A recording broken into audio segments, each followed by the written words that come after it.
Hi guys, this is Sydney. So right now, I don't know why, but I felt called to be on camera and speak about something. So I'm going to let my intuition guide me through this at this time for whatever that may need to be shared in divine timing, under divine guidance.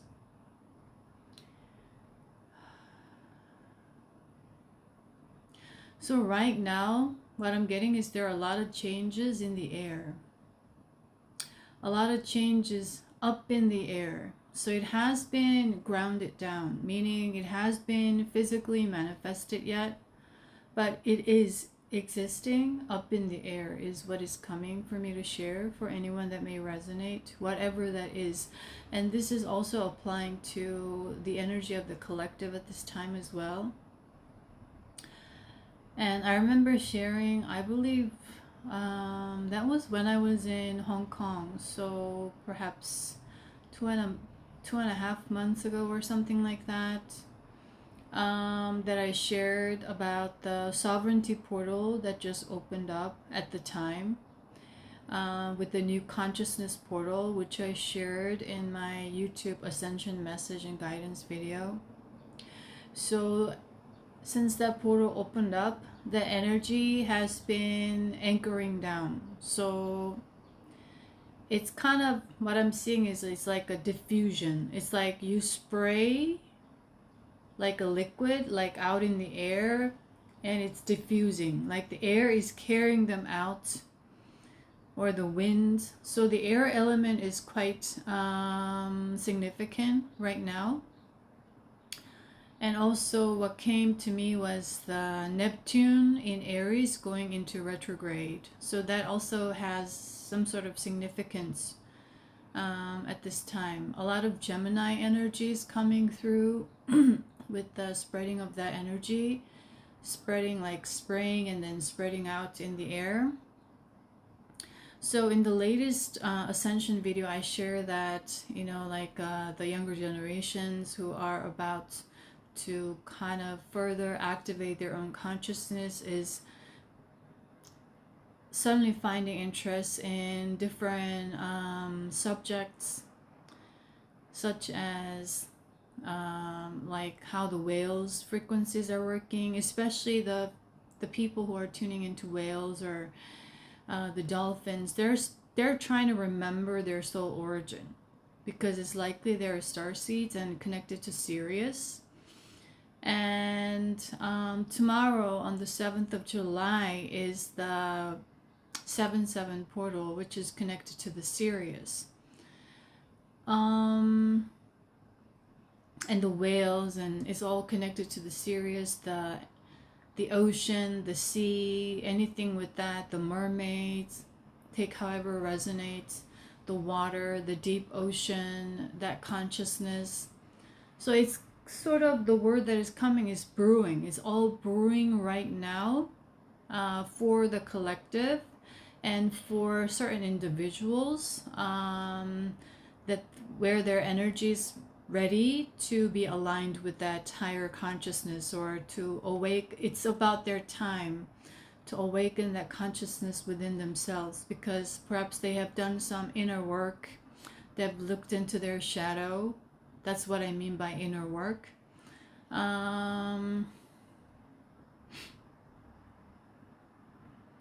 So I was taking a walk, a little bit of run yesterday outside.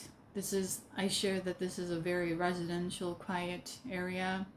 And there's a river alongside.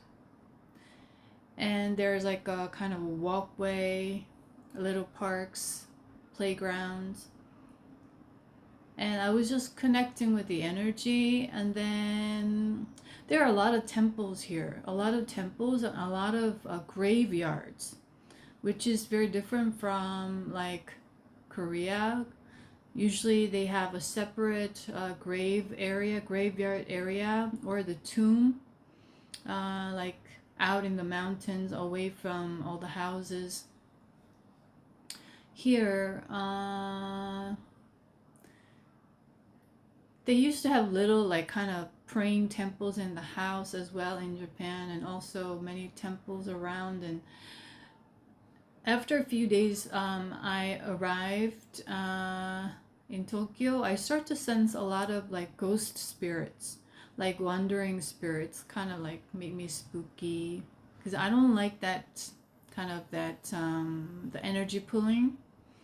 And my entire life I used to get scared of darkness, or like dark, and still to a little bit, you know, to a degree.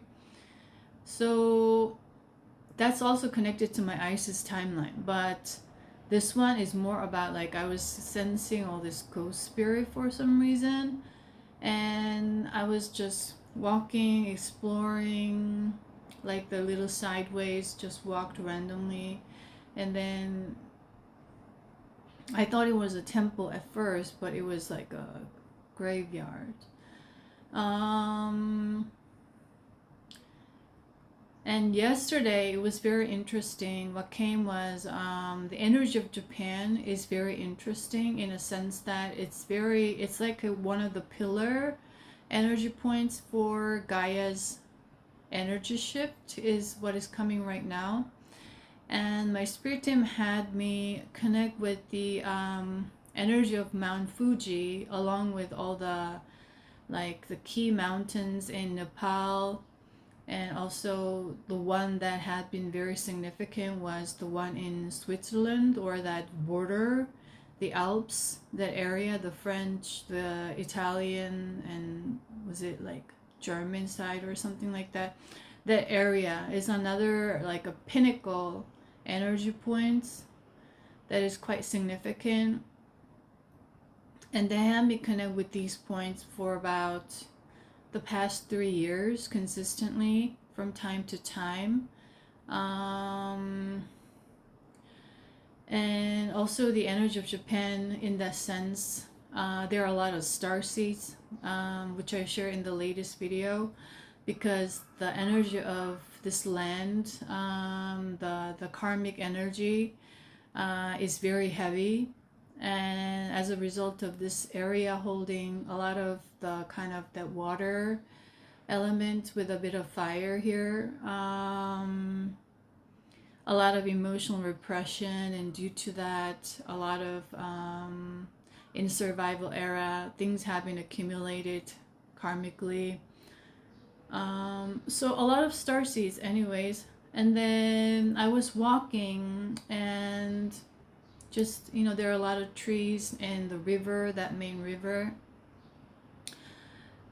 And suddenly I received a message: the veil is very thin here.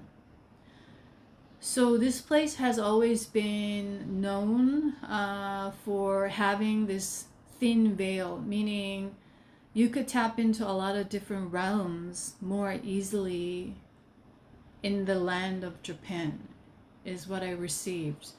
And that's why a lot of people, especially artists or some star seeds, they were able to tap into other realms, or, you know, remember. And then it's incorporated into that imaginative side that's developed into like animation, like Sailor Moon, for example. Like it's all downloaded, that the main the female character is the moon, holds that moon energy, and then all her friends, they are Venus, Mars, Mercury, and Jupiter, like all these major planets, and they're like fighting the evil. And also Naruto, another very popular, well-known animation. I didn't watch this whole thing, but they had me tap into it from time to time in the past 3 years. Also like the Ghibli studio animations, that's connected to like a kind of a different realm, and they have this wild imagination going on. So it's part of this land, the unique energy, a signature that's being held. So on one side, there's a lot of that spiritual aspect, highly developed aspect, that's been spread out that was holding the frequency in a way, because the kids needed to watch that. But when you watch these Japanese animations, there are also a little bit of hidden dark cultural aspects embedded in these animations. How it's being portrayed and sexualized, and especially if you watch like a Dragon Ball as well. For some reason, I remember a lot of the boys used to watch Dragon Balls when I was in like elementary school. When I was in Korea, I never really watched it. I wasn't really interested in like those things. But in 2023, all of a sudden, they had me watch the entire animation of Dragon Ball. And there was a message that I needed to pick up on. And so it's been quite interesting. And then it's all like coming yesterday, that's how they were able to tap into this like spiritual aspect, spiritual wisdom. And Japan used to have, or this land of Japan that's currently being called in human society, right? They used to have the native tribes. And these native tribes were holding a lot of sacred, wisdom, just like a lot of other native tribes in all different continents. And what took place the past, several hundred years, and especially since like 1800s or so, in all these different parts of the world, due to the experimentation of darkness that were taking place on Earth or on Gaia. A lot of massacre, a lot of killing, a lot of trying to, like genocides, and trying to get rid of that kind of so-called species. They wanted to get rid of all that wisdom. They wanted to get rid of all that genes handed down from one generation to the next through reproduction, and right, so they just wanted to kill it all. But it survived, right? But the price of that, or the cost of it, was that it also carried a lot of trauma as well. So they're now holding a lot of traumas. So I remember receiving this little video clip as a divine message from my spirit team about this Native American who were speaking up about what happened to him. So he was sharing, he was like in his 60s or something, I believe. He was sharing that he was sent to, when he was like very young, his parents were, I don't know, like either killed or they were taken away. The kids were taken away from the parents, and they were put into this kind of, what is it, like that Native American territory area, where they kind of forced a lot of them to move into, what is it called? Native American. There was a word, I forgot. And then I remember watching this documentary like when I was very young. This goes like it way back in decades, and it's all connected. And I remember watching this documentary at the time as divine message that I didn't realize, right? That it was documentary about the Native Americans and the obesity. And at the time, I believe there was like a movie or something. Like this guy was experimenting with the effect of fast foods. So he went around and he started eating McDonald's burgers every single day for the certain amount of time, like was it 6 months or 1 year or something like that. And he was monitoring how his body was changing and stuff like that. So he was experimenting. It was more like a documentary film. I think I watched that together with this documentary came to me. And the change was very obvious. The guy started to, like, you could see visibly how his body was changing, and how his cholesterol level was changing very rapidly. And one of the strategies they used also was that, so they put him inside that Native American territory. I believe it was in like Arizona or somewhere, and then, or Tennessee is what is coming. I'm not quite sure. So in that like Middle East, the Midwest America, and then they fed them with a lot of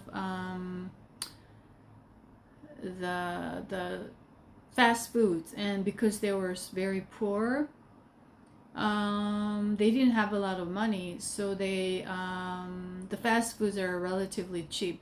Like nowadays it's kind of a different story, but back then it was like $1.99 or like something like that, like $4.99 for a set or something like that. So they were kind of living off of these kind of fast foods, and they were carrying all kinds of disease, like weak bones and weak this, and they had a lot of health problems, but they weren't able to go to the hospital because, you know, like it was so expensive in US. And it was like in the documentary. And so what they did was they kind of fed them with like this fast foods or greasy like processed foods, and they were addicted to them.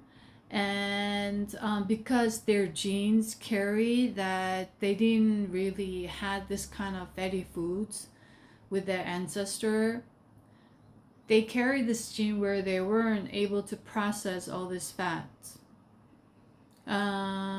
So as a result of that, it was easier for them to accumulate like cholesterol, like bad cholesterol, and then become very obese, and then unhealthy and stuff like that. So they wanted them to get rid of the genes that way. So that was very interesting when I watched it, like when I was very young. And it's still going on, like in a lot of different strategic sense, with the central authority institutions or government levels, or however it is.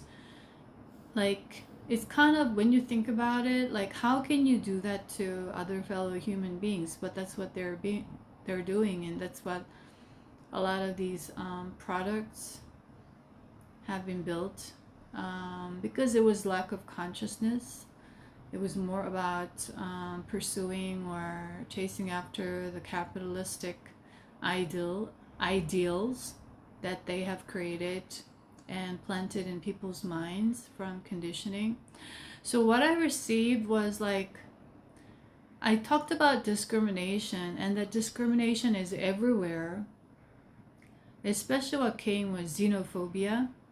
That if you are a foreigner living in a foreign country and you settled with a native, like a person, like let's say you got married to like a native Japanese here, or you are Korean person, but you are like, I don't know, like living in another country, parts of the world, and you got married and you have kids, but you're still considered or being looked at as a stranger or an outsider to that country because of the idealism that they have developed as separation strategy to discriminate people, right? So it's just in our mind, in our subconscious. So whenever it's triggered, it's going to come out and target these people. And so what came was like also in China as well. China has been very heavy on the word that is coming is propaganda. They use propaganda through all these period dramas that's popular right now, all these modern day romantic comedy or romantic dramas. And I haven't watched any dramas for there was a certain period of time that I was really into movies and films and all this art, like experimental films and documentaries. There was that time, And then as I started working, I lost all this interest because I was stressed out all the time. And you know, there was a period that I needed to really get into the shadow side of the corporate and all that stuff. And then after I had this kind of major awakening experience, where I just one night, before that, for the past 3-4 years, I was really into like self-development, like extremely like personal development, and like investing in myself and just learning, reading like every day, to a very intense level. I remember I used to read like consume 3 books a day while I was working, because on my way to the work, on my way back, or in between like break time at work, I would always listen to like some sort of audio. I would fast forward it, and I would like just wanted to learn so much. So there was that time, and then I was just listening to all this like kind of self-development, like affirmations. I turned it on during my sleep and stuff like that. I was experimenting what they were saying. I just wanted to know how it was really working. And boom, like after that, suddenly I had this third eye opening, and Quan opened up, and my spirit team started to come in, and everything just changed. They started to guide me one by one, and I had to just follow them on my own, just with my own intuition, without anything else. And since then, that was like the end of 2018, I've been on this journey now. And then from 2022, they had me go to Egypt because they wanted me to connect with my Isis timeline. That it was interesting that I had no idea who Isis was till then, or even then. I only realized I was that in March 2023. And how it happens is like suddenly you just remember things, you just know things, you're tapping into the Akash. And there were a lot of other energies who were trying to distract me from getting into my monad like that, because they were like trying to kind of distract me. So that all this like journey. Anyways, so what was I talking about? I lost track. Anyways, I'm just gonna keep going. I'm going to say whatever that is coming. So take however resonates, whatever resonates for you. So that genocide, still like xenophobia, still very much heavy right now, and like all of these people are very sensitive still to the historical trauma. So there was something in China, there's something in Japan, like all the sensitivities. And it was interesting, like this emotional repression and sort of like a disguise, or this kind of camouflage under like being a little bit submissive and appearing weak and nice and pleasing. It was all a strategy here historically, and they had me tap into the 1600s, especially when I first got here. I shared in the latest video, and it was tied to that, how it came like during that era, like 1500s. There were huge the incessant is the word, incessant, ongoing feudal conflicts and wars. So basically you're born when the war was happening, and you die when this war was still going on. So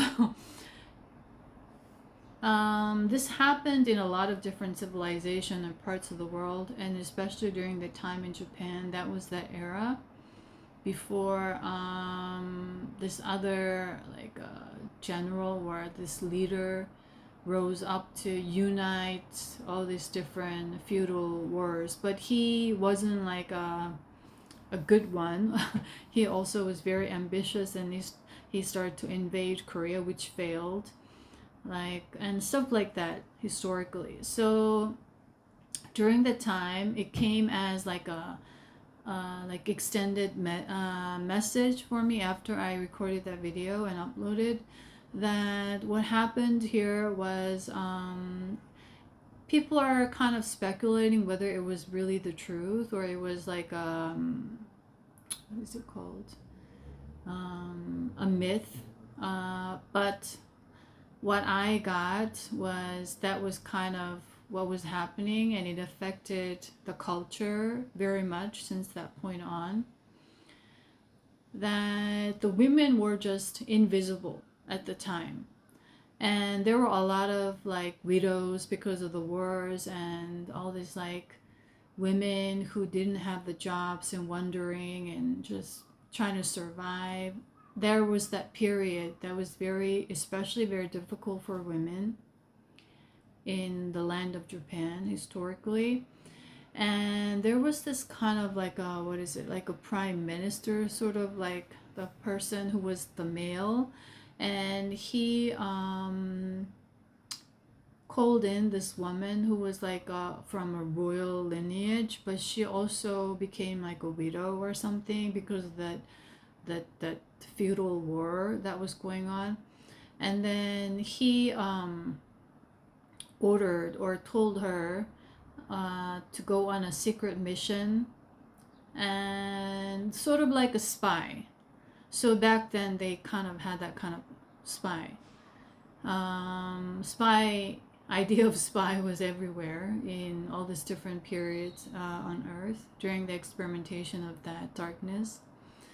And so what she did was she started to gather all these like women who were on the streets, no jobs and no husbands, and they weren't able to get anything in society. So they were very much treated invisible and very weak and useless and stuff like that, right, in society. And she kind of brought all these women together and created this kind of a community or the house where on the outside it appeared like they were serving very like feminine, submissive, was it just doing chores for like royal houses, and you're assigned to like this to serve like high position men, like in certain, like just like kind of a maid in a way, providing maids to these like rich men's houses and stuff like that, like high society basically. But what she was actually doing was she was training these women secretly, like with martial arts and all this like stuff.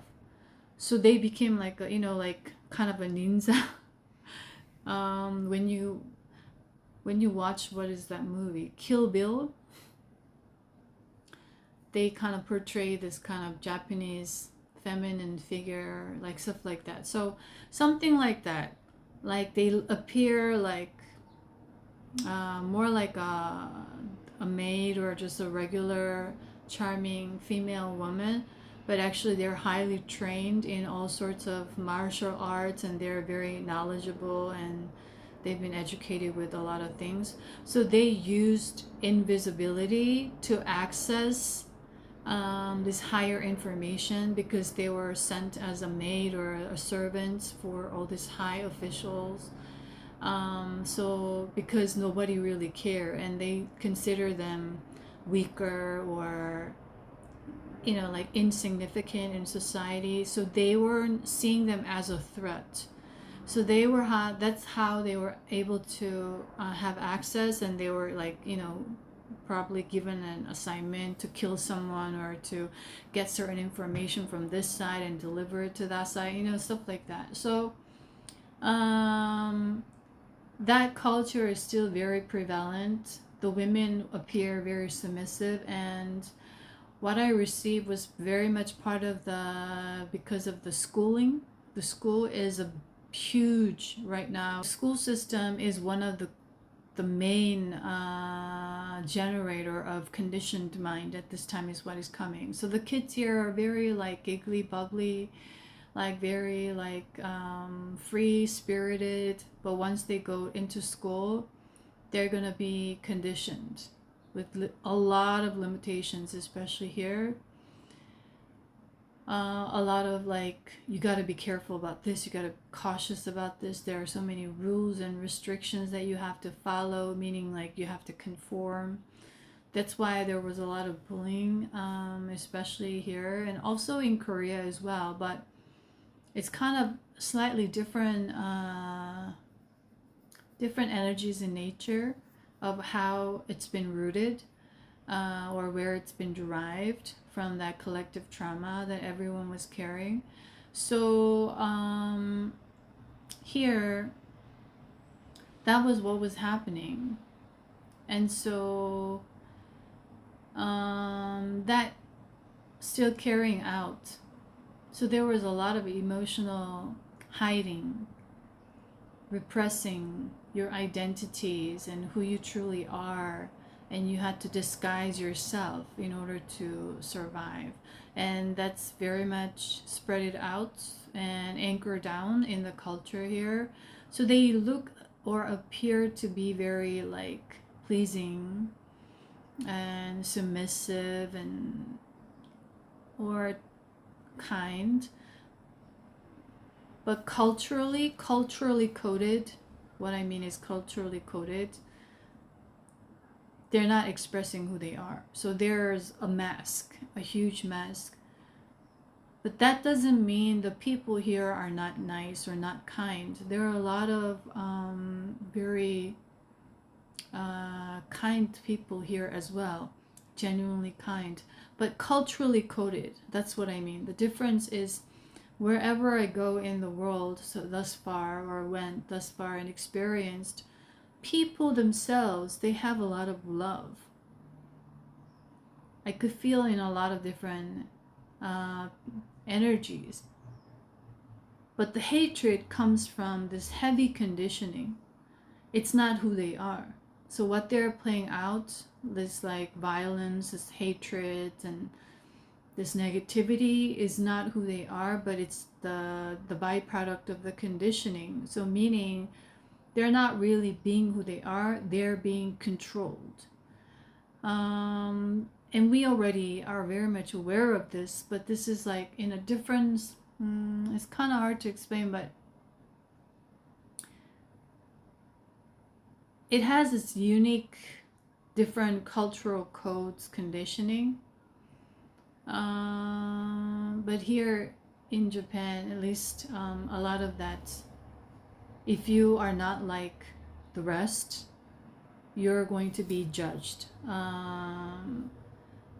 And that starts from school, where the kids are together and they start to form like a community. So that's very heavy, and this has to do with the energy of the Neptune in Aries going into retrograde soon after the 7/7 portal. And we've been working for the past 2 years, especially with a lot of Aries energies, to get ready for this point, to really get in touch with our authenticity, who we are, expressing and speaking as we are. That's kind of transmuting all these karmic energies, right, on an individual level. And right now what is taking place, that it's in the air, is that it's starting to kind of anchor down on the physical, is what what is coming right now for me to share. So the leadership change is inevitable, and this is going to take place in a lot of all parts of society once again. But this time, this is like a major, is what is coming. Before it was kind of a minor, which I shared, like a major leadership change and stuff like that in society. That was like 24 months ago that came for the first time, I believe. And now this time is more like major. So you will see a lot of these hatreds coming out, people projecting and throwing out their own shadow into the anonymous or the targeted celebrities or people who are in public anonymously, right? Because of this rising frequency of the light codes.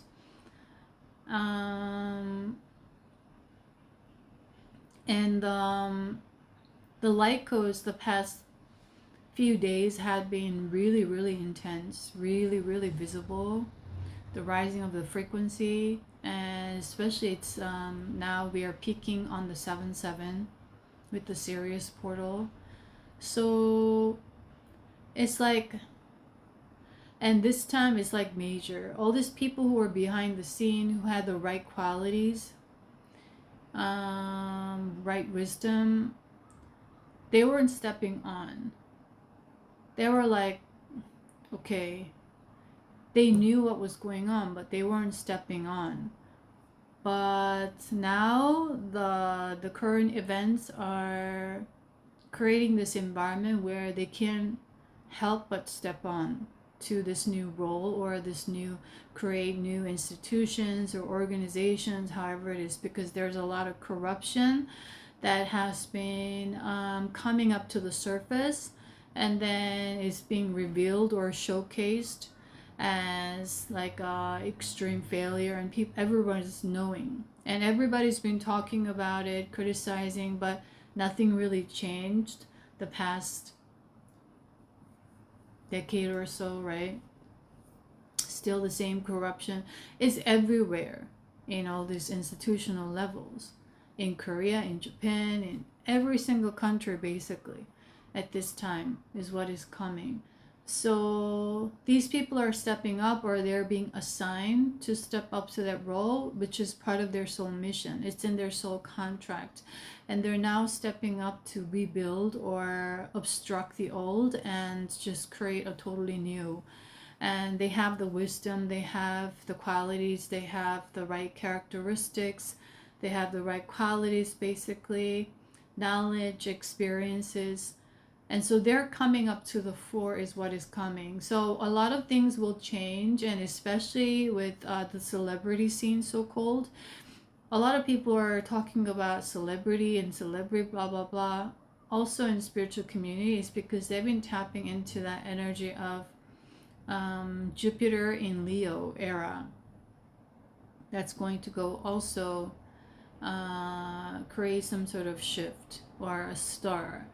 So we've been preparing for that, where it's more like you are kind of the main character era, meaning it's like you embody your authenticity, you embody knowing who you are. So you're less afraid to speak yourself, less afraid to express who you are. And it's not because someone's pushing you or the circumstances are making you, but it's because of the internal energy shift. As a result, that is what is happening, or you're constantly manifesting. Therefore, you are affecting the energy of the Gaia. We're sending that out, that frequency, and Gaia is also receiving that. And we need that energy. So that's why I keep sharing that you need to find who you are, get to know who you are. There are a lot of copy and paste energies still very common at this time, right? You just want to be like them, you want to copy them, and you want to whatever. But they're not really keen on investing their own energy into getting to know themselves or facing their own shadow, because they're more in the ego. It's like taking too much time, or it's too much work. They don't want to do the work. They just want the reward, basically that idea. So that's very much common right now. So for individuals who have done the work the past 2-3 years, and even before, but 2-3 years, especially preparing for a lot of that Aries, and then now it's more like Taurus energies coming through, like embracing your self-worth and stuff like that. So this energy is also in tie to what's happening right now, ascension wise. we are releasing a lot of the deep emotional repression. And a lot of these emotional repression, we don't even realize that we've been holding on to this energy. For me personally, when I tap into it, I thought I was like liberated, or I kind of unlocked myself. But when I'm tapping into this energy, there still that is in the DNA, because I'm carrying, like in this Korean person, I'm carrying a lot of that Japanese Korean genetics here, and there's a lot of trauma codes involved. And when I tapped into it, there's like such deep depression or repressive energy that I didn't even realize. So that's how deep it goes. And we are clearing that all out as we are leveling up. So this energy is very much like unrecognized in a lot of the times. But that's how the earth energy is right now. That the trauma signature is very, very deep, and so many deeper layers. So take however resonates for you. It could play out in many different forms, but everything ultimately is to open your heart up a little bit more, a little bit more, a little bit more. When your heart is open, basically you're operating or living more with the energy of love than fear. The fear is blocking everything, right? The fear is blocking you from speaking your truth or sharing your truth, or revealing who you are, or expressing who you are. Everything, basically, simply put. So we are just on that another level of unfolding of the deeper layer of the collective trauma that every individual is holding in their DNA right now, is what is coming for me to share. So it could so a lot of the early signs for a lot of the early phase of the spiritual wake up is that a lot of people will start to experience some sort of depression, like really like visible, obvious feelings of depression that also like suddenly hits them. That's like an opportunity for them to look into and then deal with the energy to clear them out. So personally for me, I carry this early on in my life for that that clearing of that ancestral DNA trauma. So I carried on a lot of these traumas. So all my life, ever since from the age of 5 or 6, I started to carry that energy, and from my family as well. My family was very chaotic. There was not a day that went by peacefully or without a yell, without a fight, without an argument, without throwing things, because my dad was always very angry and reactive. And my mom has her own toxic traits. So she was more playing the submissive role, but she was trying to control, manipulate him emotionally.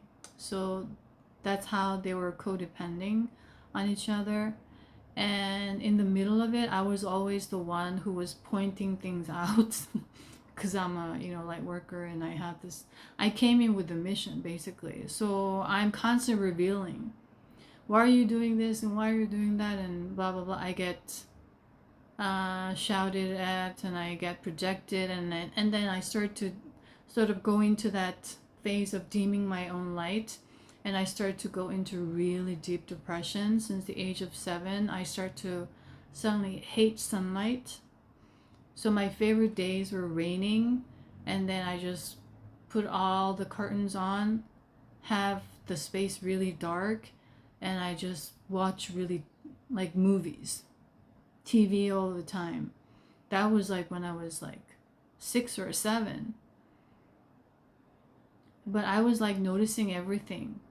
I was like, why are you doing this? And then I kind of psychically tuned in when they were lying to me. Like my mom would scold me and my siblings, and then I knew that she was stressed out and she wasn't happy with her marriage, right? But I knew it, so I would telepathically tell her, why are you lying? This is not about us, it's about you. And that I remember standing up to her and not, but then that was like a moment, and then I was the oldest and my younger siblings will hide behind me.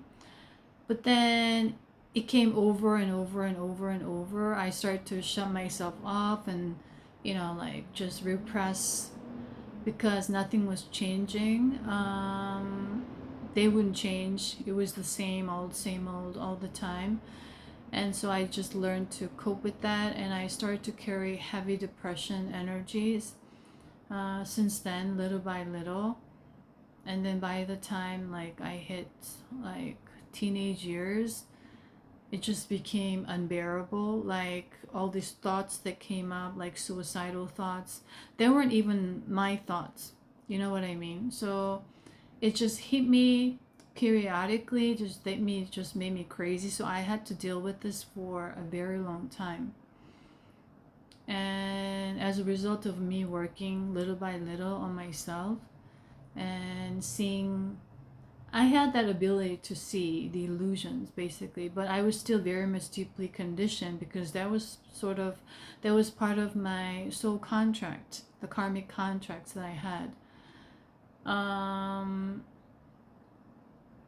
So little by little, so like something like that. So I know how that feels. I shared this one time. I remember that's how I got into like the interest in psychology, and I started to take so many psychological tests just to understand myself. That was the tool for me at the time. Like online, I just take all these tests, and I wanted to see how these results were changing over the period of time. So I remember like taking the same test like 2 years later or 3 years later, and I realized these tests were very much limited, and these were all kind of also just a tool, rather than helping me to really tap into who I really am and really like get out of this periodic depressive mode that feeling is just horrible. Like when it hits, it's just like, it's just horrible to live with. So that was most of my life. And then I think it was 2012. So the energy of Gaia started to shift in 2012. And looking back at now, I was starting to feel that. And I was fine for like several years before that. I was like, oh, finally I got out of that. And it didn't come. I didn't have the periodic depressive, like real, like serious depressive thoughts, or that really like weird thoughts in my mind that was constantly attacking me. It's a psychic attack. I thought I was free, but like one day in 2012, I remember I was outside after work, and I was just walking around. I worked in downtown, and sometimes when I got off early, it was like I used to enjoy just walking around the city, like going around and then go home if I'm not too tired. And I remember all of a sudden I got hit with this deep sense of depression, just like I used to feel before. It was less severe, but that energy was coming through my heart. And I remember it's like, I don't like this. And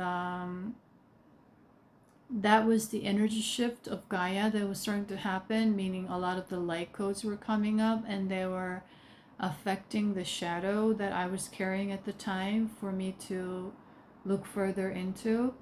So I remember that particular moment one day in 2012, and then it died out naturally. But that was like, looking back in hindsight, that was the inner shift of Gaia that was taking place at the time. So right now, even though when I go really, really, really like deep into it, there may be some sort of repressed emotions that that needs to be worked out or untied, or like what is coming is the knots, unknot. Like it's like a stomach knot. When you have that knot, it's like it's blocking the flow. You can't digest food. It's making you feel uncomfortable and sick and nauseous and something like that. So there's this tiny knot, something of that nature. And I don't even like feel it unless I really tap into it, or these light codes are bringing that up to my consciousness. And it doesn't really affect me, but when I really go deep and meditate on it, or connect with nature and look into myself, that's when I recognize these little tiny knots of their existence, for example. So that's how this energy is. Even though you have done a lot of inner work, that's still something that can happen, right? As long as you're on Earth at this time. And when it hits you for the first time, or you're in the middle of it going through, just know that there's an end to it. You can put an end to it. And it may be very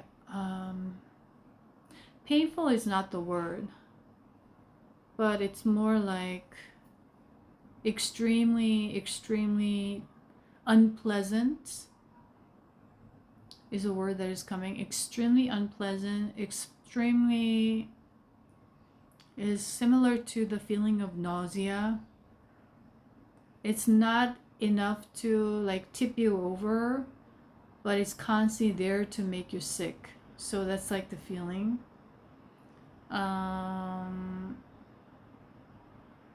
That's why I'm describing as extremely, extremely deeply unpleasant, rather than like I don't like it or I like it, that kind of simple terms. But just know that continuously work through it. That period needs to be gone through by you. That's why clearing karmic energy is very difficult on Earth, and I keep saying it's not for the weak-minded or weak-hearted, because it requires a lot of your strength, a lot of your faith. Constantly you have to shed love into fear, so you got to transform fear with love constantly through that process, everyday momentum. And then one day it seems like a plateau, nothing's really happening, just like a learning curve. You are putting in effort, it seems like nothing's changed, and then just like a learning curve, boom, one day just you jump. That's how you accumulate momentum. So just keep on going if you are resonating with that, or if you're going through something like that, of that nature. So that is what is coming right now. And because of that sovereignty portal, together with a lot of this Neptune, the Aries energy right now, that birth of new consciousness that I shared when I was in Hong Kong, that I start to see the whale giving birth to a baby whale. So we are giving birth to that new consciousness, and that portal opened, at the time, 2.5 months ago.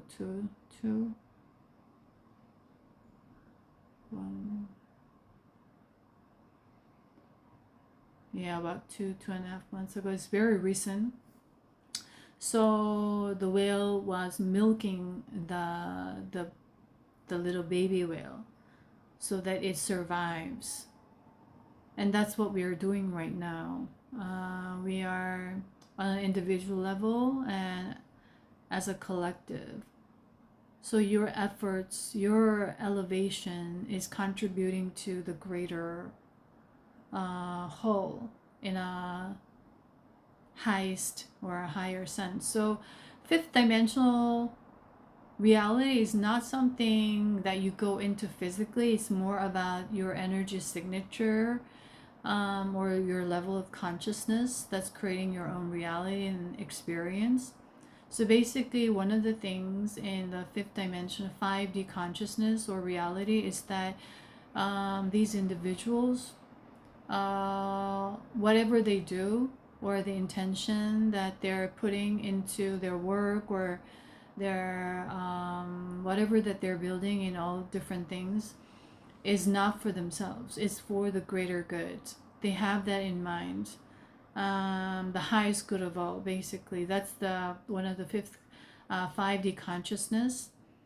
So I see a lot of black ravens here, which is especially in Tokyo. When I was in Osaka, it wasn't.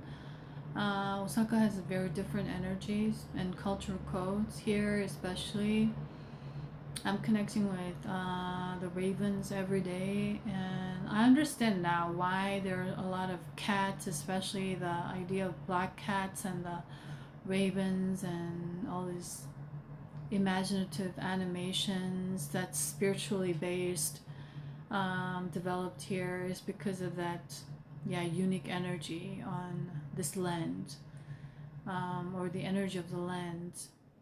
And the starseeds who are now reincarnated or assigned here, are there holding the frequency, and you could tap into this, that wandering spirit realm, or that old ancient time realm, or that's just a lot of kind of like similar to portal energy, slightly different, but that's how I can best describe. Like I hear ravens just singing, like "Arr, arr, arr." That's the frequency, they're holding the frequency. And it was interesting today. I usually open the door to the balcony here, just to connect with the outside, and there's a river just right in front of me. When I start the day, and I was hearing all this like ravens, sound of the ravens, you know, like they're flying everywhere, and you could see them everywhere here. And suddenly I was preparing something to eat for myself, and then I heard it like just so loud right in front of me, and it had my attention. So I looked outside, and it was just sitting right on the corner, like a balcony of another unit that was very like just right next to me. And then I could see it like just, I don't know, maybe 15 meters, 20 meters away from me. And it was and I wanted to take a photo of it. I wanted to remember that. But then it just flew by. So I didn't need to. It was just carrying a message. And after that, I started to speak some light language. Started to come to me, and I was just speaking light language. And then suddenly I felt called to be on camera and share about this thinning of the veil. And it's not just that, okay, so, okay, I'm getting why they wanted to mention that. The thinning of the veil is taking place everywhere in the world. And it has to do with what happened with Gaia that I shared in the latest video, and also before on a lot of my shorts, when I was traveling or guided to stay through Brazil, Colombia, Peru, and all of that places along the Amazon and along the Andes. Andes is more like a backbone, or the vertebrae, or the Kundalini rising line. So for a while we were working with the divine feminine, and for a while after that it was the divine masculine, meaning energies within that, characteristic wise. And so it's rising, it's been successfully rising, and that's, I share that it's shooting up to like Mexico, and then it's moving to Switzerland, and now it's moving to like through Poland and throughout that East Europe area, like that region, spreading out to the east side. was what was coming, and also like the also touching the region of Egypt and Tunisia, that northern Africa. And what I received after I recorded that video, additionally as a message, was that that portal, or that Gaia's energy line opening, is to support this sovereignty portal and this new consciousness, birthing of new consciousness at this time taking on Earth. And how it's going to affect is it's going to affect a lot of people's third eye.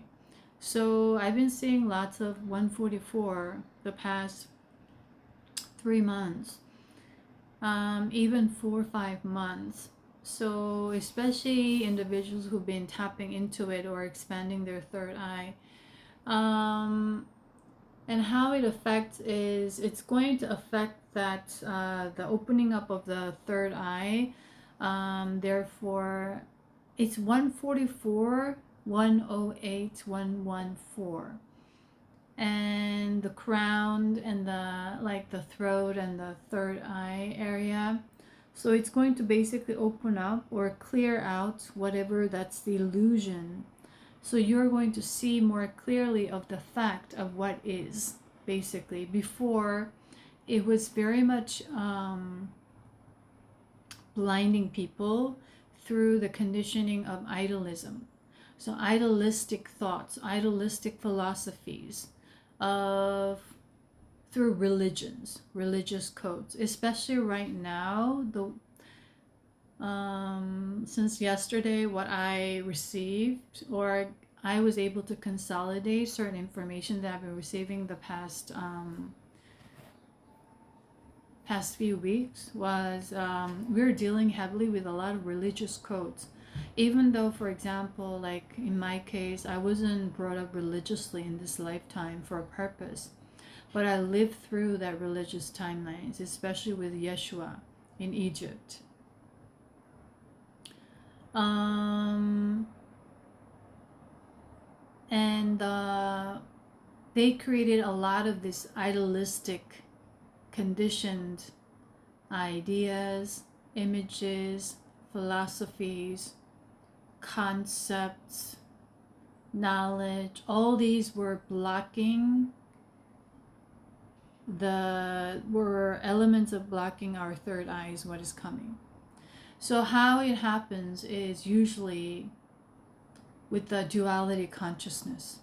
So when you hold certain kind of ideological thought that that's the supreme, what it's supposed to be, what should be, what is right, what is supreme, what is superior, what is perfect, what is idealistic, like the idealistic world, for example. And inside you is full of shadow, full of trauma, full of darkness, full of karma, the negative karma, so-called, everyone's carrying at this time on Earth, right? And it's in constant collision with each other, is what I had been processing. So the idealism is that this is what good looks like. This is how a good human being looks like. They put an idealistic thought, the conditioning, propaganda, through dramas, through like schooling, very heavy in all different cultures. In China, I share the dramas. All the modern dramas, they go through filtering process by the authorities in central government in China. And I've been noticing the same formula over and over that they had me see since like that spiritual awakening in 2018. They suddenly had me see all these Chinese dramas that I never watched, that I never found any interest in. The period dramas called wuxia novels. Basically, it carries a lot of like the gods and goddesses and the evil versus the good, fighting the heavenly realm versus the underground dark realm fighting over each other, and there's kind of love story involved and reincarnations and karma. So they had me watch it to remember a lot of the things, because the China is like the solar plexus or the stomach area or the earth energies. They hold a lot of that knowledge that's broken down. That's why the Chinese medicine is very highly developed. Also in India, that area. So they were like energetically, historically, they were able to break down all these things very systematically, just like what the stomach does, right? And so it's been spread out in their culture and handed down generation to generation. And every like modern drama targeting for younger generations, I see that they always portray a certain industry the government is trying to push. Like a few years ago, it was like a sports gaming industry. They were hyping it up in the story. And now, before, it was like a energy industry, like solar power industry. They were hyping it up. And so I think they have like an instruction. And if they don't meet these requirements, I know a lot of dramas, Chinese dramas, have been suspended.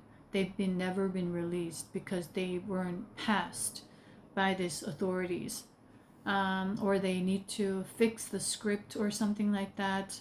Otherwise, it won't be aired. So the creativity is blocked like that. So that's also creating a lot of that subconscious xenophobia or that nationalistic pride, through that media conditioning. So in Japan, there are certain things. In Korea also, we have that national pride very high right now, especially with K-pop and K-culture widespreading. This is like more of a test that we need to get out of the ego, in order to fulfill the mission for a larger purpose, basically.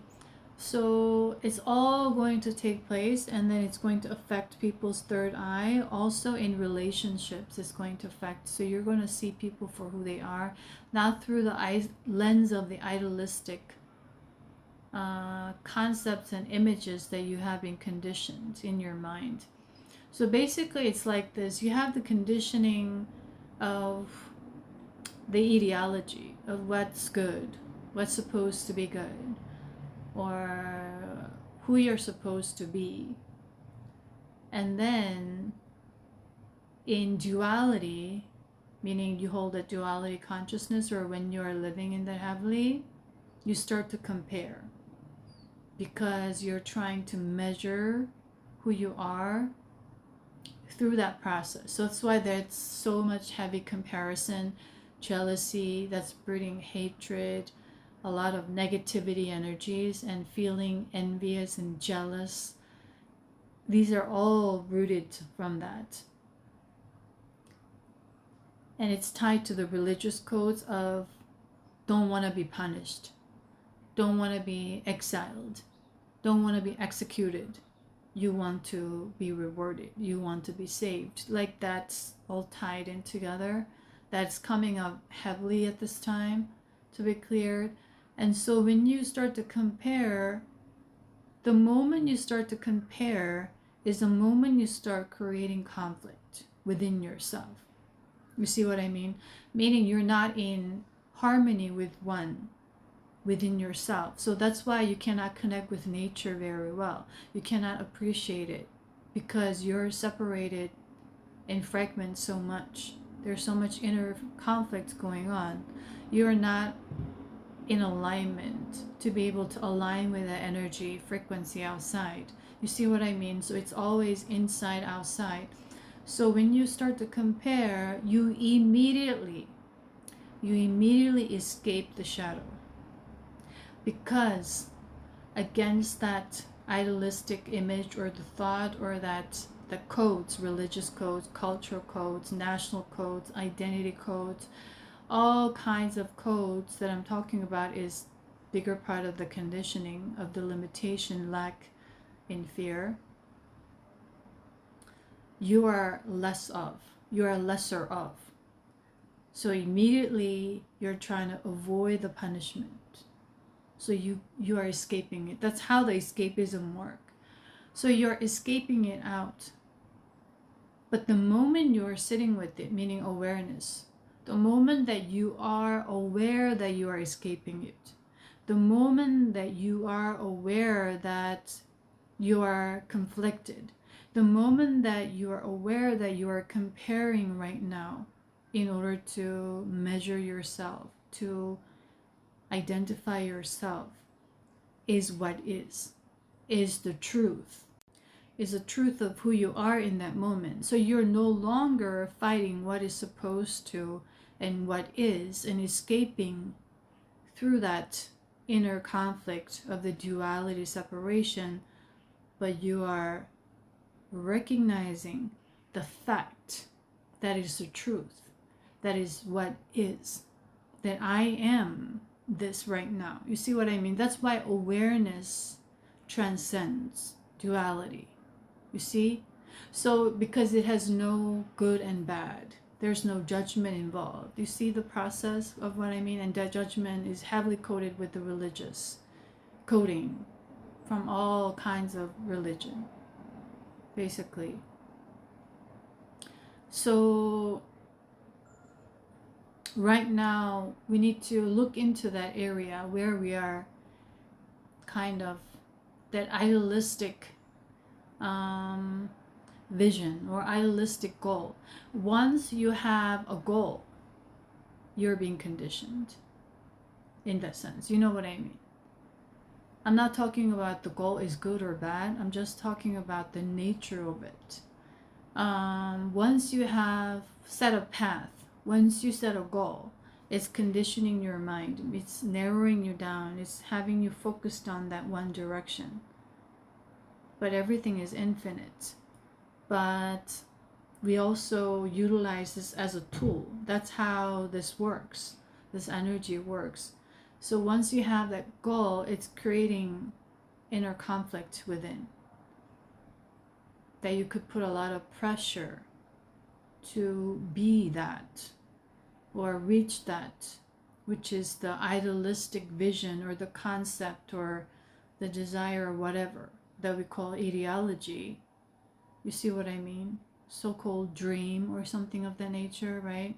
That's why they are working heavily on controlling people's desires and dreams right now. So that inner conflict is having people escape.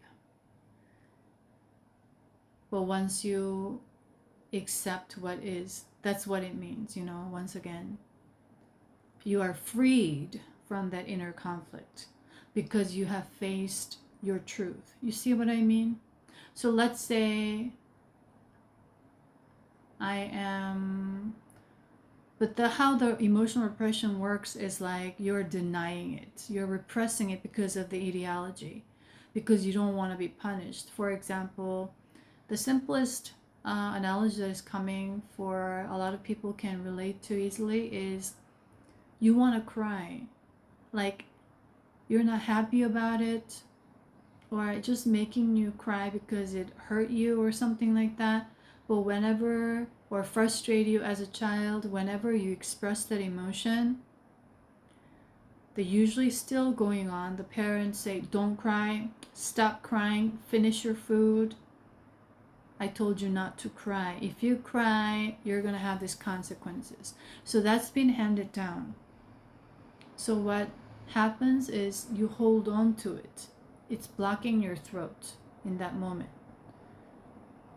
And then you learn to repress it so that energy is stuck within you. That's how you build that negative karmic energies, right? And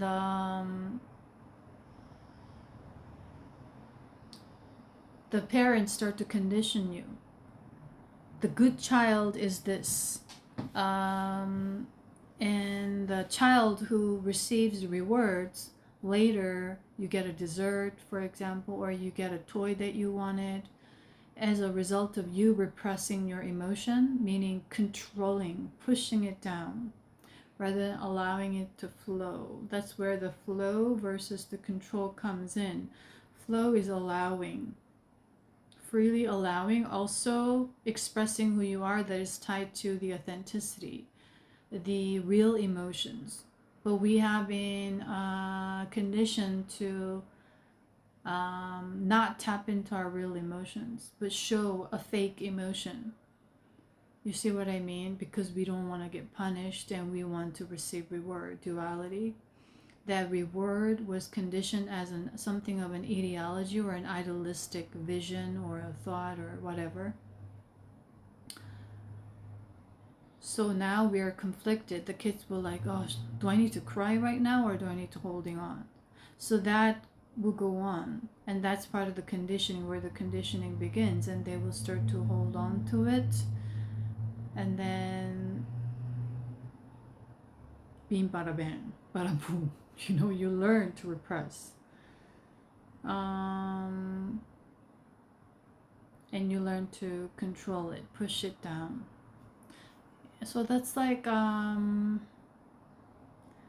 it's working. So it's all tied together with the divine feminine consciousness right now that the Gaia wanted me to tap into. That's why they wanted me to come here, to tap into that energy more deeply, to share that for Ascension at this time of what is taking place and what needs to be worked through on an individual level to help the collective. Is that we need to look into that emotional repression area, repression. And it's not about you being a female in this lifetime or male. I'm talking about that energy that everyone holds. You could be a male, but you also will have that emotional repression in divine feminine aspect. So that story, that looking, and it created that invisibility, created access. Because you were looked down upon, you were underestimated, that sort of thing. It's still going on. It's still very heavy. That's why I said do not judge the book by its cover. But a lot of people will, because they don't know how to tap into the energy, because they haven't tapped into their energy within. So that's why they will just look at the appearance of something or the outside of something, and the conditioned, governed image of something is this, equals this, the definitions and all that affects you, and then that's how it plays out. And they knew this in survival era, in that darkest times 100 years ago in Japan. In this particular case, they start to utilize it as a strategy to survive, and that's how it's been anchored down here very heavily, playing it out as a very severe collective trauma that needs to be cleared. So it's also on an individual level as well.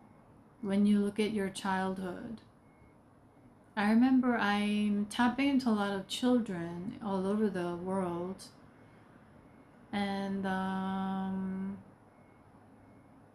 I notice they have me, like my spirit to have me look at these particular happenings just randomly, but it's not random. It's everything is orchestrated and divinely guided for me to tap into. One time when I was in Kuala Lumpur, I was at this park in the middle of the central part of the city, which is very big and well known. And I used to connect with the trees there, banyan trees everywhere, very deep roots. And that's where I used to go into a lot of the inner earth and connect with Source and connect with Merlin heavily at the time. And one day, I was sitting at a bench, and it's connected to a shopping mall. So there are a lot of tourists and people. There seemed to be like a parent. I didn't see the mother. It was the father and a little girl who looked like she's about 6 or 7, and the father's parents, so little girl's grandparents. And there was a huge step. So it wasn't like a little step, but it was like a big jump that you have to hop onto. to go into that the park area, and they were speaking like Russian, and the girl was holding her dad's hand, and the dad kept insisting to jump with both legs, and then hop onto the next the level of the concrete. And the girl hesitated, but I could see that even though I didn't understand the language, dad kept on insisting her doing it, and she kind of gave in, and then she did, and then what happened was she hit the concrete, like the middle of her leg, and it would really hurt, that part especially. And then she failed, and the dad was focusing more on failing and succeeding. And the grandparents were very nonchalant about it, of all things going on. They were observing, they didn't say anything, they didn't engage, they didn't participate, they just let it happen. So this is a lot of things happening, like the little traumas like that. And the girl was like trying to jump, and it was not because she wanted, it was against her will, it was with force. But she chose to align with that force. She chose to agree with that force. Now she's holding into resentment. You see, and also the guilt. Why did I choose to align? And also a lot of anger and also emotional hurt. Because even though she was hurt, nobody cared for her. The dad just went on, oh, you failed. And then they just walked up, and then she went on, and the girl didn't say anything, she didn't cry. But in that moment I could feel the energy. That's the whole process, even though it was a little incident, that everyday thing. And another one was like when I was in Korea, there was this family. I was about to cross the street, and they were also waiting for the traffic light to change, and I was also waiting next to them. And it was mom and dad and older brother and younger sister. And they were about, the brother seemed to be like of the 7-8 age. The girl was more 5-6. But the girl was bullied for some reason. It's like the bullying doesn't mean, sometimes it's be like downright hatred and ostracization to a level of where it's very subtle and constant. So what happened was, mom was constantly targeting the little girl and blaming her for something. Oh, it's because you were, and she was very like, just whatever she did, the mom didn't like.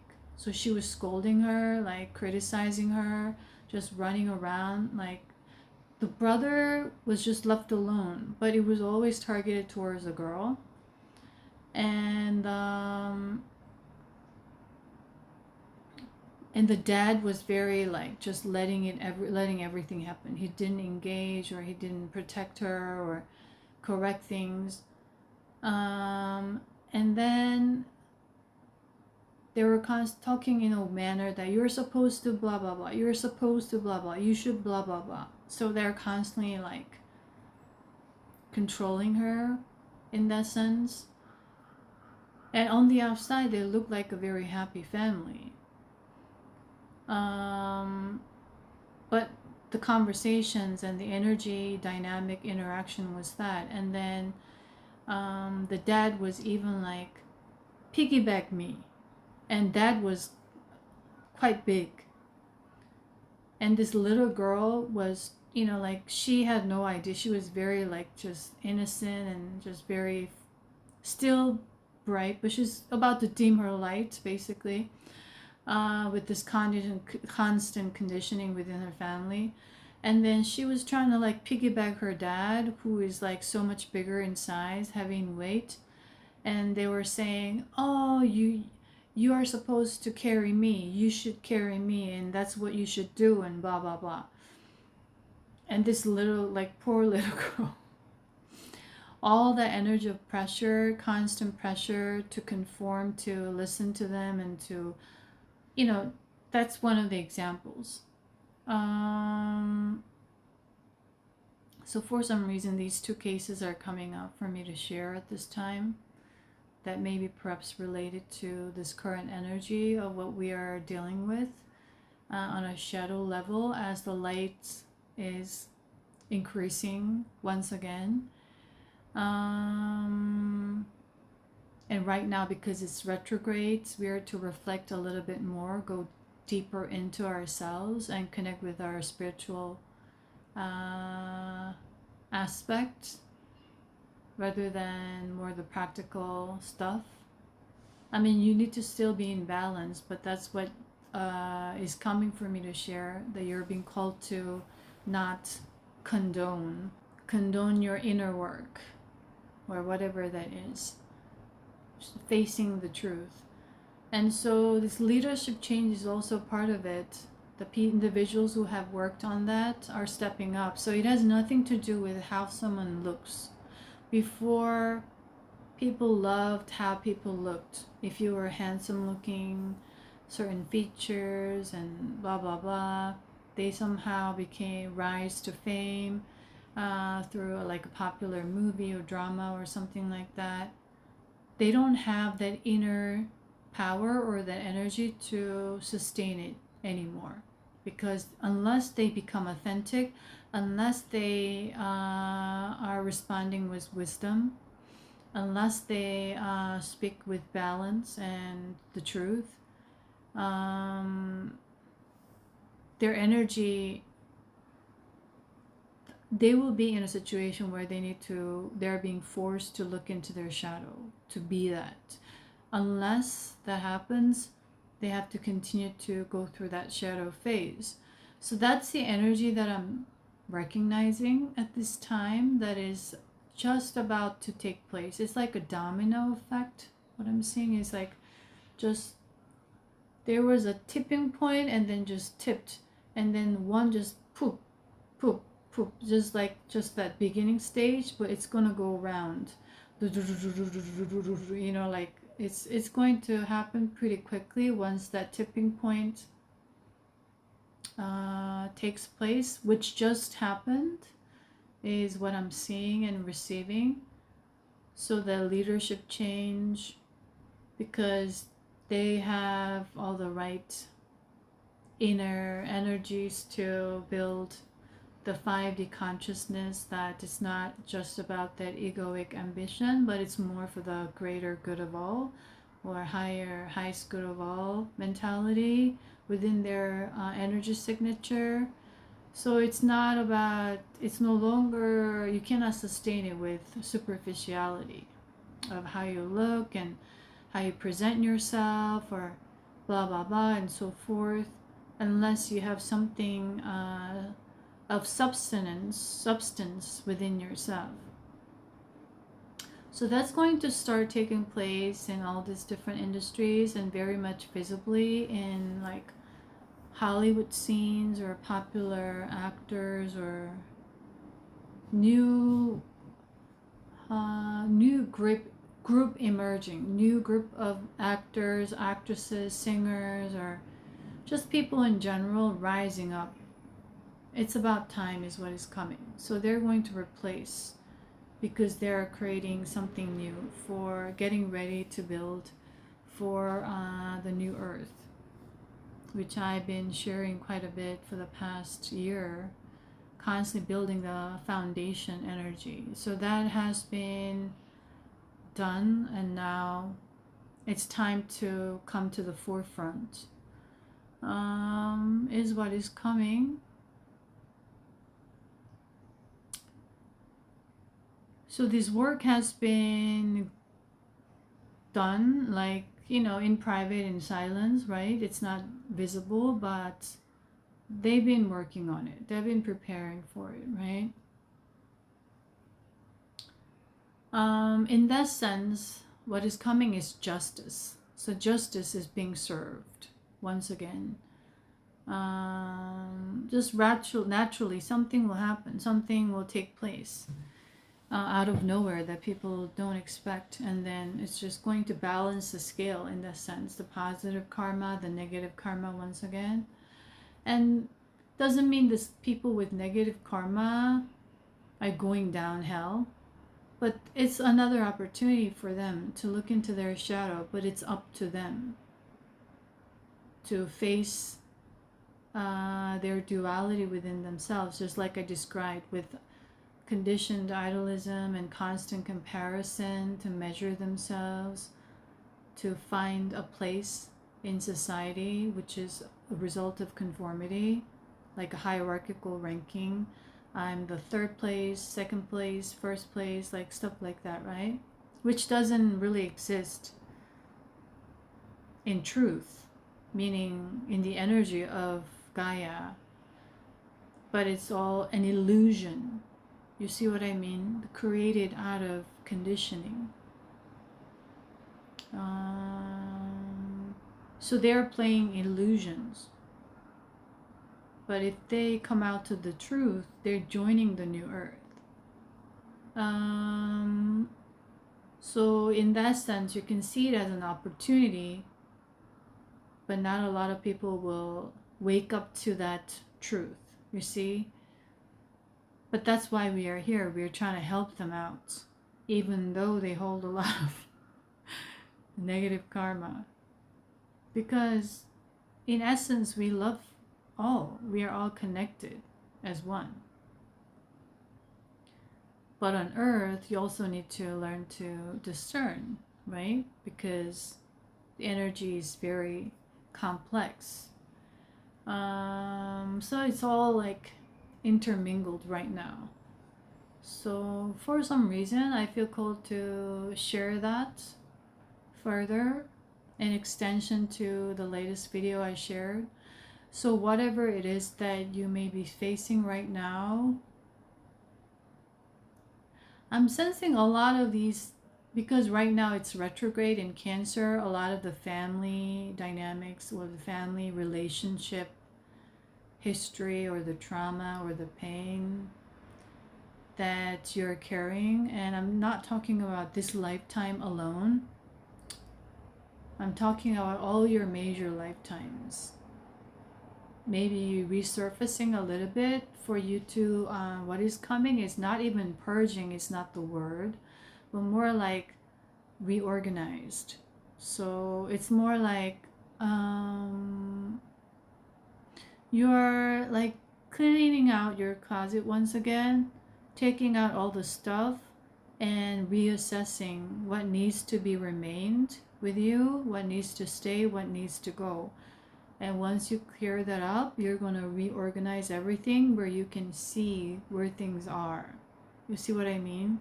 So that your life becomes a lot simpler, a lot lighter, a lot organized, a lot more transparent, a lot more, a lot easier to maintain and manage is what is coming. So that's like the energy of this Mercury in retrograde in Cancer is doing, is what is coming for me to share from Gaia and Source. And I don't know what the energy of 7/7 portal will be like, but the past few days the energy has been intensely rising up. So also cater to your physical vessel. You may have different sleep patterns, or eating patterns, eat more, eat less,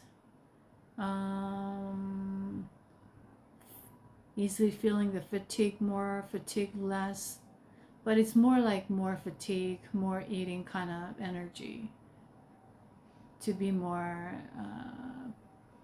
precisely accurate is what is coming. More resting is required. It's going to help you further penetrate into your nervous system, to release something out of your nervous system from your cells at this time. So that's why the resting is very much recommended is coming, because everyone has their own choice.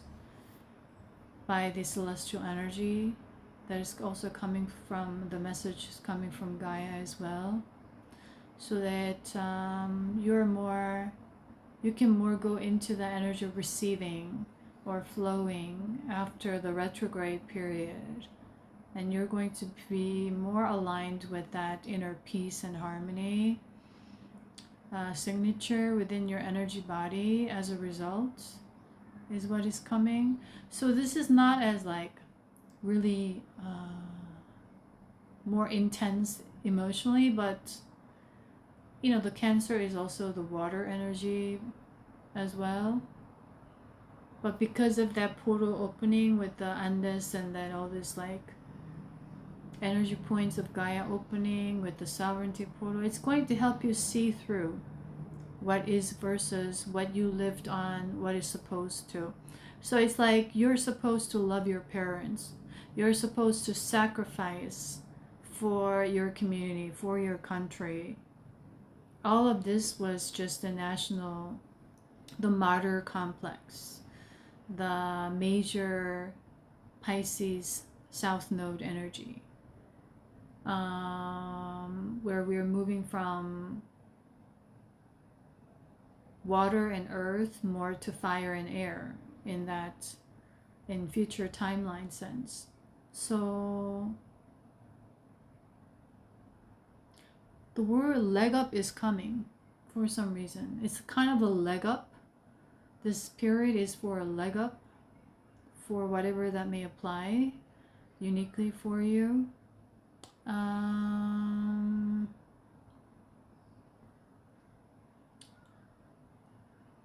And another thing is that huge sacrificial energy. You are to live your life. You have to speak your truth as an individual. Is more of that decentralized sovereignty era that is coming up or being presented energetically as part of the Ascension journey. More like a collective transformation journey right now. That, okay, they want me to share this. So like a few days ago, they had me learn about this story of what happened in Korea in, was it 1960s or 1970s? There was this guy, young man, who grew up, who were born into a poor condition of household. And then because his father was ill and they didn't have money, so this was a lot of the case back then in Korea.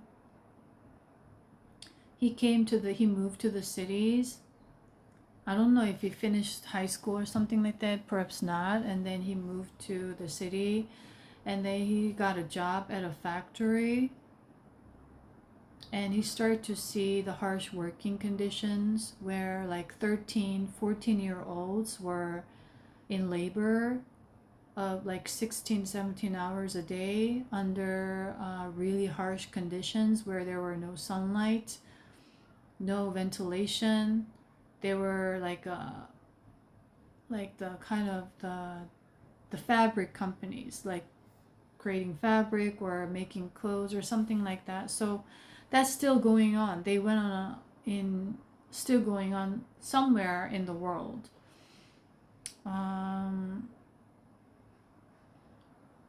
And he was shocked by the condition and of these young girls, especially working under this condition. So even though he wasn't educated in school sense, he started to dig into it. And he started to go around to collect evidences, and then he learned that in Korean law, these were not allowed. So it was stated in the law that you're not allowed to do this, but it was very much allowed, and it was very much taking place in reality. So he wanted to bring attention to it to change the condition for the people. And he went around collecting information, gathering proofs, and then he reported to the court, and he kind of made an appeal, but nobody paid attention and nothing really changed. So at the end, what he did was one day, he was in the middle of this area, and that actually it was ironic that area still exists. It's called 평화시장, which is well known for like the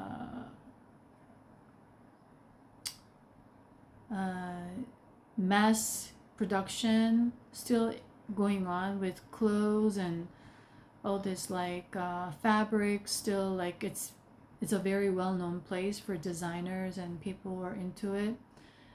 And 평화 means peace, market means 시장 means market, so it's peace market. So he was working at a peace market. Nothing is a coincidence, but that was what was happening back then.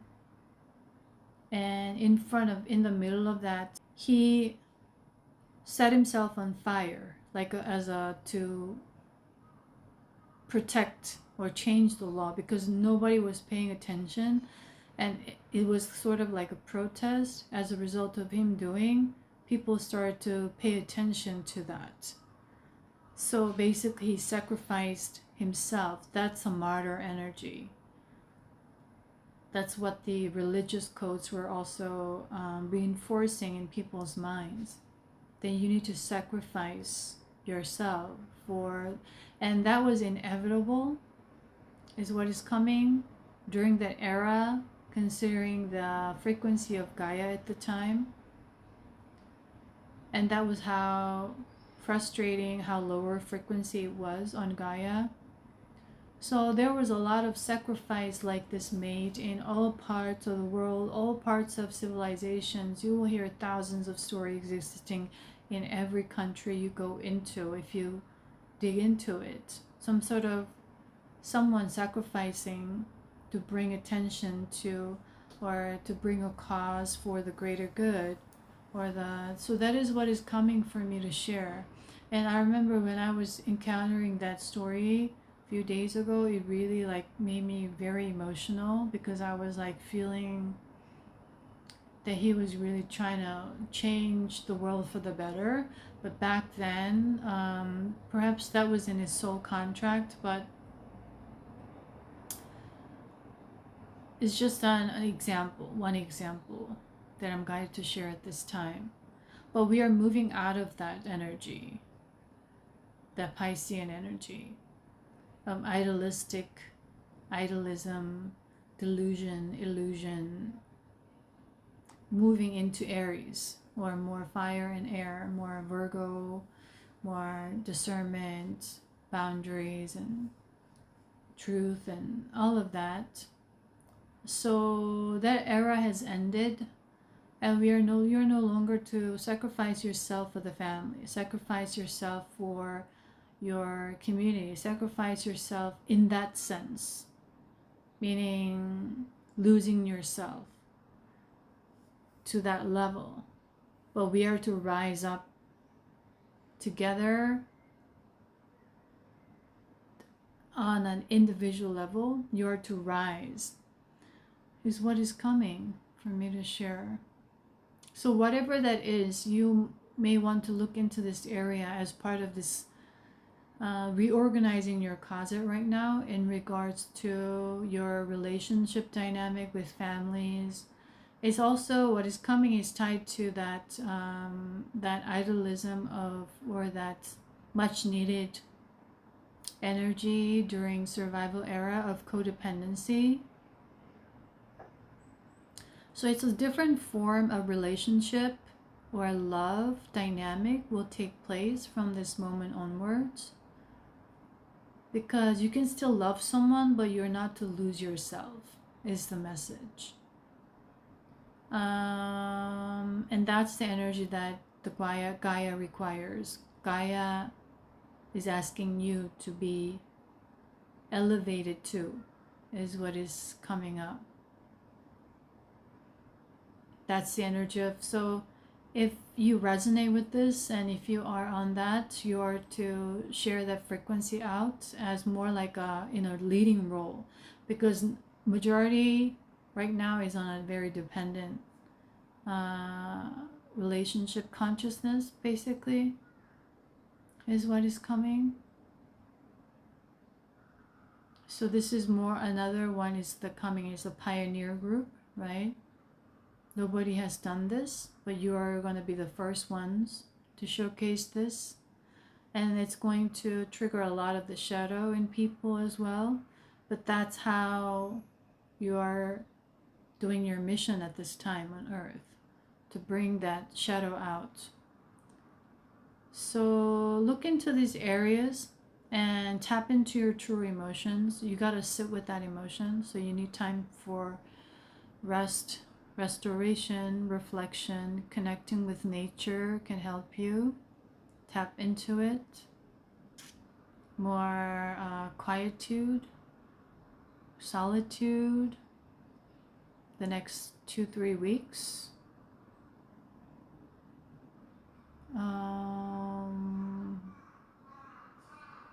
That's going to really help you. And after that, you're going to feel so much lighter is what is coming. So much more heart is going to open. So much more braver is what the word is coming. Less fear, whatever that is, or that may be right now, that's making you create that inner conflict within yourself. That you feel like you want to do one thing, but it feel like you're kind of constantly holding yourself back from it. Whatever that is what is coming. So I feel like I'm being called to wrap this up right now. So whatever it is, wherever you are, whatever season that you are in, it's at the end of the day, it's about loving yourself unconditionally, loving yourself for who you are right now, loving yourself for all different things that you are in every moment right now, instead of trying to fix yourself, trying to, compare, to live up to that expectation that society has been conditioning you, right? That's creating self-sabotage within yourself without you realizing. Just accepting, loving all seasons, all phases, all levels, all aspects, all multidimensionalities of you that we are learning at this time with this energy, or getting closer to with this celestial support in retrogrades and different planets moving in different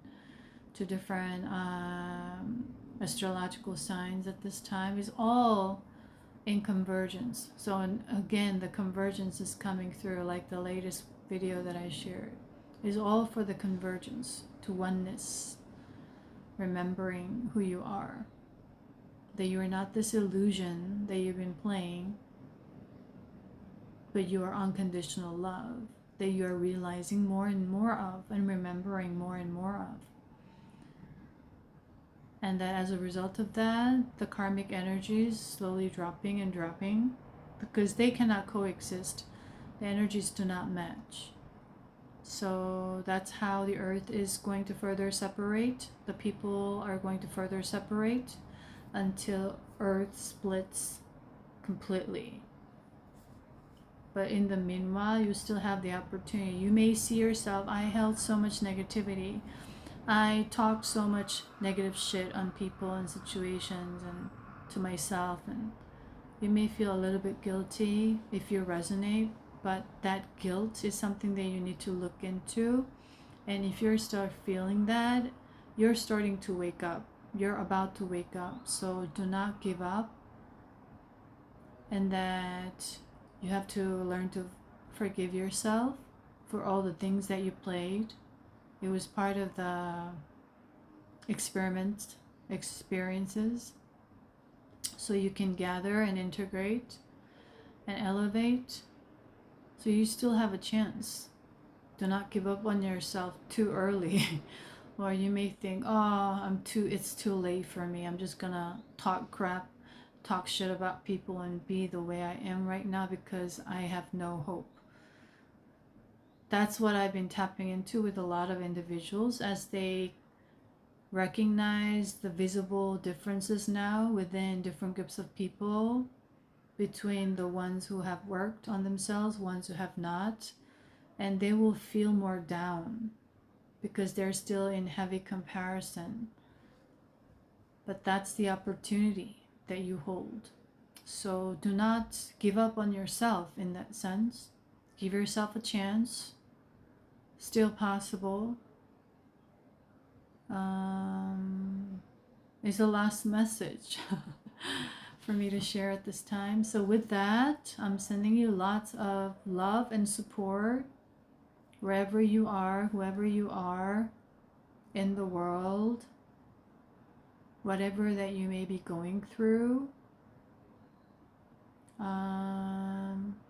Remember that you are love. Okay, so with that, I'm gonna end the video now, and I'll see you in my other videos. Bye.